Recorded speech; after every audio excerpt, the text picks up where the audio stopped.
Vamos a hablar un poco del sangrado digestivo alto, diagnóstico y tratamiento del sangrado digestivo alto no varicial.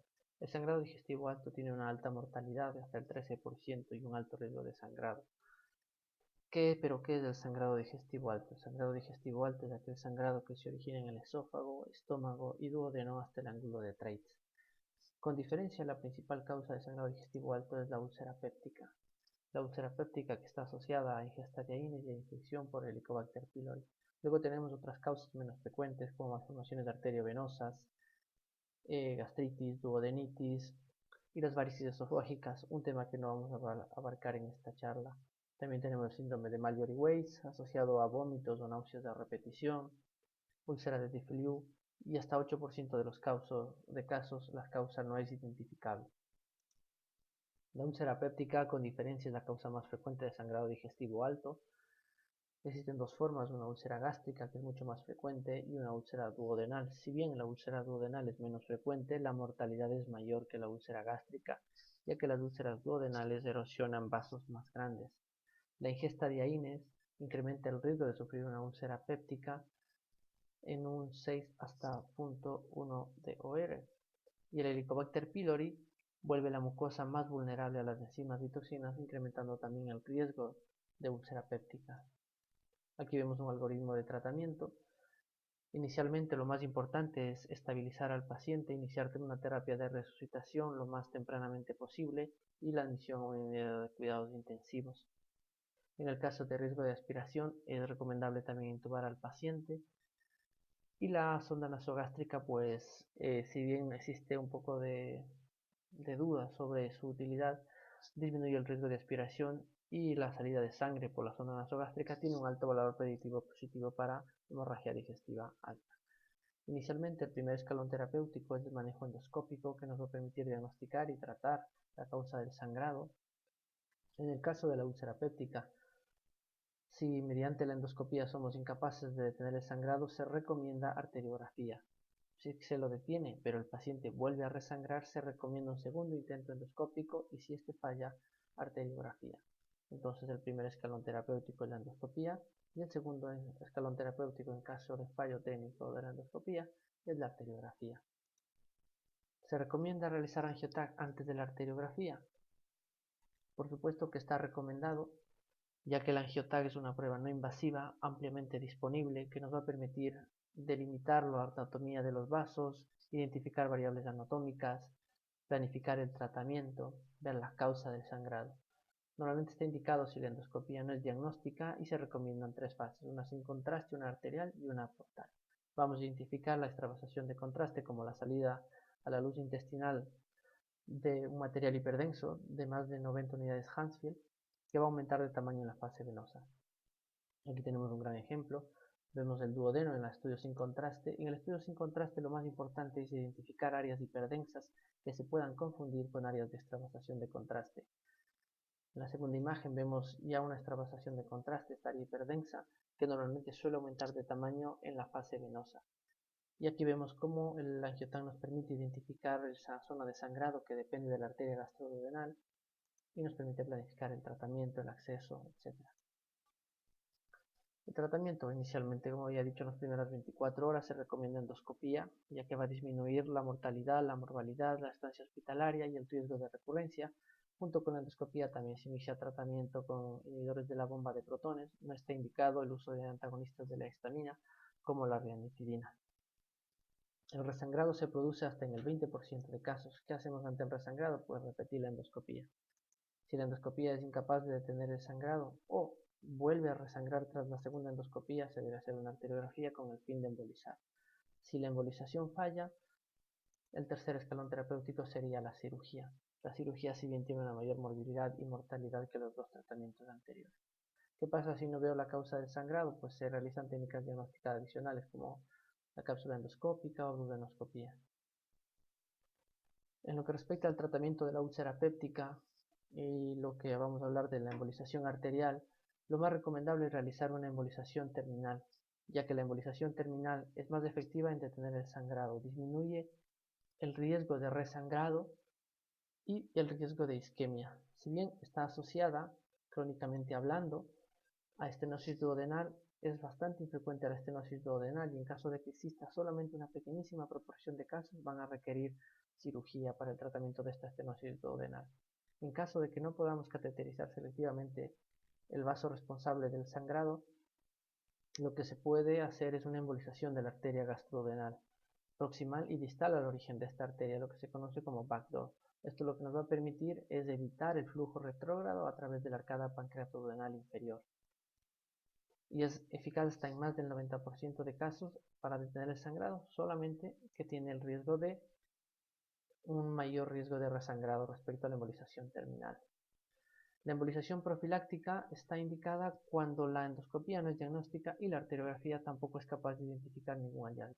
Entonces podemos embolizar o bien la arteria gastrodenal si sospechamos que el sangrado viene del antro o duodeno, o bien la arteria gástrica izquierda si sospechamos que el sangrado viene del fundus. Signos de sangrado angiográficos. El signo más importante de sangrado angiográfico es la extravasación de contraste, que es un signo directo de sangrado activo. Luego tenemos anomalías vasculares como pseudoaneurismas, malformaciones arteriovenosas, la angiodisplasia, que es una forma de malformación arteriovenosa, que si nosotros vemos un signo, uno de estos hallazgos, directamente asumimos que el sangrado viene de una de estas lesiones, a menos de que tengamos otros hallazgos más sugestivos. También existen otros hallazgos sugestivos de sangrado que no son tan específicos como los que he hablado, como la hiperemia en la mucosa, con vasos patológicos que se suele ver normalmente en tumores, puntos de contraste que aparecen en angiografía y se mantienen a lo largo de la adquisición de imágenes, que indican zonas de inflamación de la mucosa, y también podemos visualizar en algunos casos vasoespasmo, amputación del vaso o también llenado venoso precoz. Vamos a hablar uno por uno de estos signos. El pseudoneurisma. Normalmente los pseudoneurismas están asociados a pancreatitis crónica. La exposición de la pared del vaso a las enzimas digestivas resulta en un efecto inflamatorio que las va a debilitar. Este debilitamiento de la pared permite que exista un sangrado intermitente. Es muy característico de los pseudoneurismas que el paciente sangre, se detenga el sangrado, vuelve a sangrar y así sucesivamente, hasta que se rompe y provoca un sangrado masivo. Entonces en este ejemplo estamos viendo un pseudoaneurisma de la arteria esplénica y vemos la técnica de embolización característica. La técnica de embolización consiste en una embolización distal al pseudoaneurisma y proximal al pseudoaneurisma, lo que se conoce como técnica sándwich. También se puede utilizar esta técnica en la cual hemos embolizado absolutamente todo el trayecto arterial. Pero también podemos encontrar pseudoaneurismas en la enfermedad oclusiva crónica del tronco celíaco, en la cual se forman pseudoaneurismas de pequeño tamaño en las arterias pancreatodenales, como estamos viendo en esta imagen. Las malformaciones arteriovenosa representan hasta el 8% de causas de sangrado digestivo alto y son más frecuentes en pacientes de entre 60 a 80 años, lo cual nos habla de una etiología degenerativa. Se caracteriza amplificación precoz y sostenida de las venas de drenaje acompañadas de una maraña de vasos que pueden simular un área de hiperemia, pero que en realidad son el nidus. Existen otros subtipos de malformaciones arteriovenosas como son la angiodisplasia y la ectasia vascular antral gástrica, que es el ejemplo que estamos viendo en esta imagen. La ectasia vascular es realmente una malformación capilar en la cual vamos a ver múltiples lesiones rojas y angiomatosas en la mucosa gástrica, por lo cual también esta enfermedad se la conoce como estómago en sandía. Normalmente estas lesiones no van a dar una manifestación angiográfica, ya que son malformaciones capilares. Existen dos formas, la longitudinal y la forma difusa. La angiodisplasia también es una malformación arteriovenosa que se asocia o que aparece con mayor frecuencia o hasta en el 80% de casos en el ciego, pero también puede localizarse en el intestino delgado. Es característicamente una patología que aparece entre los 60 y 80 años y como vemos en esta imagen, lo característico es ver una arteria, que en este caso es la arteria ileocólica, una arteria que está conectada con vasos dilatados, patológicos, que estos vasos dilatados normalmente se localizan en la mucosa, en la submucosa y son los vasos que sangran, y un retorno venoso precoz. El llenado precoz y sostenido de esta vena de drenaje al mismo tiempo que la arteria, en este caso ileocólica, es lo que se conoce como tram-track o signo de la pista de tranvía. Estamos viendo aquí la arteria ileocólica contrastada y al mismo tiempo vemos cómo esta zona de vasos dilatados submucosos conecta con la vena de drenaje que se opacifica simultáneamente. Esto es lo que se conoce como el tram-track. ¿Qué pasa con el tratamiento de la angiodisplasia? El tratamiento en agudo se puede realizar endovascularmente. Sin embargo, el tratamiento endovascular, si bien es eficaz en detener el sangrado, se asocia con un mayor riesgo de isquemia y el tratamiento definitivo es la cirugía. Ahora hablando de la extravasación de contraste. Como había dicho, la extravasación de contraste es un signo directo de sangrado activo, que lo que realmente traduce es un defecto en la pared del vaso que permite la salida de contraste. Este contraste, como vemos en esta imagen, puede depositarse en los pliegues gástricos o en los pliegues del intestino delgado o también en las austras del colon, como vamos a estar viendo en este ejemplo. Y al depositarse en estos pliegues, hace un efecto como de rebalsamiento o como una piscina, y vamos viendo cómo en la fase arterial se deposita el contraste en los pliegues y cómo en las fases tardías aumenta y se desdibuja un poco esta zona. Esto es lo que se conoce como el signo de la pseudovena. También existen artefactos que pueden simular extravasación de contraste. Hay varios artefactos que pueden simular extravasación de contraste, como el artefacto de sustracción del intestino que vemos en esta imagen, que vemos que estas zonas más hiperdensas pueden simular áreas de extravasación de contraste. Hay que estar muy atento a esto. Normalmente estas zonas se visualizan antes de que el vaso se haya represionado y luego persisten después. También existen otros hallazgos que pueden simular extravasación de contraste, por ejemplo una mucosa hipervascular o parte del sistema colector renal o la opacificación de la glándula suprarrenal. Los tumores se caracterizan por un área de hiperemia con vasos patológicos conectados a esta área de hiperemia. En este ejemplo, era un tumor de la unión gastroesofágica que se embolizaron los vasos patológicos que iban a las áreas de hiperemia y luego se vio un área de extravasación de contraste que también se embolizó con COIL. El sangrado del fundus gástrico normalmente proviene de la arteria gástrica izquierda o de arterias gástricas cortas. En este ejemplo estamos viendo una extravasación de contraste de una rama que depende de la arteria gástrica izquierda y embolizamos proximalmente la arteria gastroduodenal, con lo cual disminuimos la presión arterial y permite la coagulación de la zona que está sangrando. ¿Qué pasa si el sangrado es del antro gástrico o duodeno proximal? Como les había dicho, lo ideal es una embolización terminal, pero si no es posible cateterizar selectivamente el vaso que está sangrando, se puede hacer una embolización de la arteria gastrodenal, como en este caso. Lo ideal es embolizar proximal y distal al origen del vaso que está sangrando, lo que se conoce como backdoor. La hemofilia transpapilar. La hemofilia transpapilar normalmente puede tener una etiología traumática, iatrogénica o estar asociada a pancreatitis con formación de pseudoaneurismas. En este caso estamos viendo un pseudoaneurisma secundario a una pancreatitis crónica. La ideal para la embolización de esto es la técnica sándwich. Como vemos en la segunda imagen, se ha excluido completamente el pseudoaneurisma con la técnica sándwich. En este caso, pues bueno, se ha empaquetado prácticamente de distal proximal todo, con una exclusión completa del pseudoaneurisma. ¿Qué pasa si no es suficiente con los coils que hemos utilizado? Pues se puede utilizar Giolfan o PBVA después de haber colocado los coils, con lo cual aumenta la eficacia de la embolización. Principios de la embolización. El objetivo de la embolización es alcanzar una reducción del flujo para permitir la hemostasis, pero no lo suficientemente extenso para provocar la devascularización completa y la isquemia de la estructura embolizada.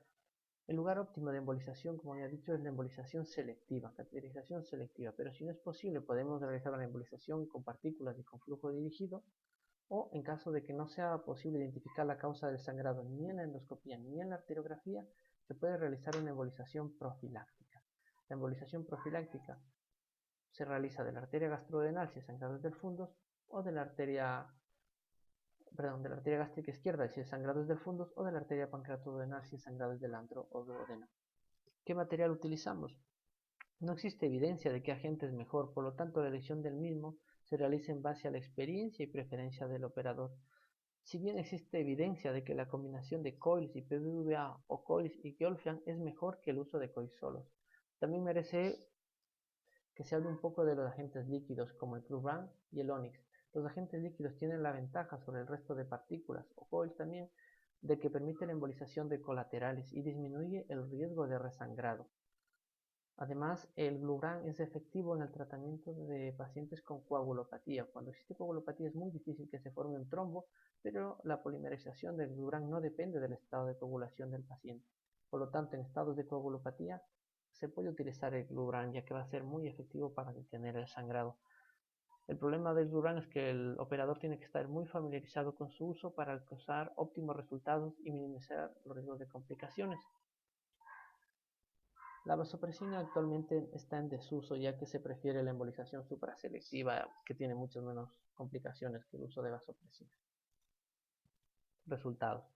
Bueno, actualmente las tasas de éxito técnico son del 80 al 90%, definiéndose éxito técnico como la oclusión completa del vaso y el cese de la hemorragia en la geografía final. El éxito clínico es del 44 al 100%, dependiendo de la serie que se revise. Se define como éxito clínico a la ausencia de signos y síntomas de sangrado activo en los 30 días después de la embolización. La tasa de resangrado es muy variable, del 0 al 55%. La tasa de complicaciones es muy baja, ya que el tratamiento endovascular se considera un tratamiento bastante seguro para el manejo del sangrado activo, y la mortalidad es del 0 al 33% en caso de fallo técnico. El resangrado precoz se produce sobre todo por relleno a través de colaterales o recanalización del vaso. Está asociado a una mayor mortalidad, es un factor de más pronóstico, y la pregunta ¿es recomendable repetir la arteriografía en caso de resangrado precoz? Sí, es recomendable ya que podemos encontrarnos con nuevos hallazgos que inicialmente no se ha visto. Complicaciones periprocedimiento, pues la rotura vascular por mal manipulación de las guías o por inyección, una excesiva inyección de contraste, podemos disecar la arteria, formarse de aneurismas, vasoespasmo, podemos provocar una embolización inadvertida de otras estructuras con el riesgo que lleva esto a la isquemia intestinal. Si bien el riesgo de isquemia intestinal en el sangrado digestivo alto es menor, ya que existe mucha colateralidad, es posible, sobre todo con el uso de agentes líquidos y también con coil, sobre todo si sobredimensionamos el coil. Esto puede provocar un desplazamiento del microcatéter y una embolización inadvertida de otro vaso. Complicaciones de sitio de punción como pseudoneurismas, disección, trombosis y finalmente nefrotoxicidad por contraste.